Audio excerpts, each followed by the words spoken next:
Getting down the nearly vertical wall to the end of the sliver and up the other side were the main difficulties, and they seemed all but insurmountable. For the many perils encountered in my years of wandering on mountains and glaciers, none seemed so plain and stern and merciless as this. And it was presented when we were wet to the skin and hungry, the sky dark with quick driving snow, and the night near. But we were forced to face it. It was a tremendous necessity. But poor Stickeen, the wee, hairy, sleeked beastie, think of him! When I had decided to dare the bridge, and while I was on my knees chipping a hollow on the rounded brow above it, he came behind me, pushed his head past my shoulder, looked down and across, scanned the sliver with its approaches with his mysterious eyes, then looked me in the face with a startled air of surprise and concern, and began to mutter and whine, saying as plainly as if speaking with words, "Surely you are not going into that awful place."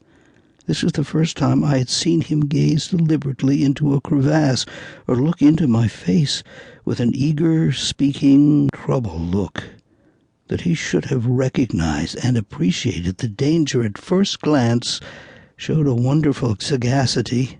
Never before had the daring midget seemed to know that ice was slippery or that there was any such thing as danger anywhere.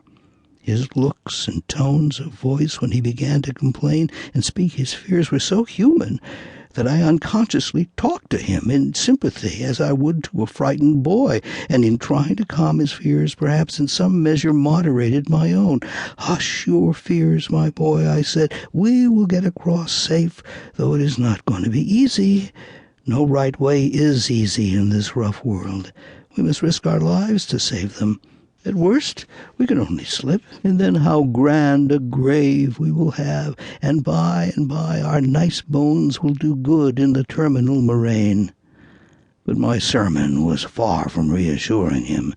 He began to cry, and after taking another piercing look at the tremendous gulf, ran away in desperate excitement, seeking some other crossing. By the time he got back, baffled, of course, I had made a step or two. I dared not look back, but he made himself heard, and when he saw that I was certainly bent on crossing, he cried aloud in despair. The danger was enough to daunt anybody, but it seemed wonderful that he should have been able to weigh and appreciate it so justly.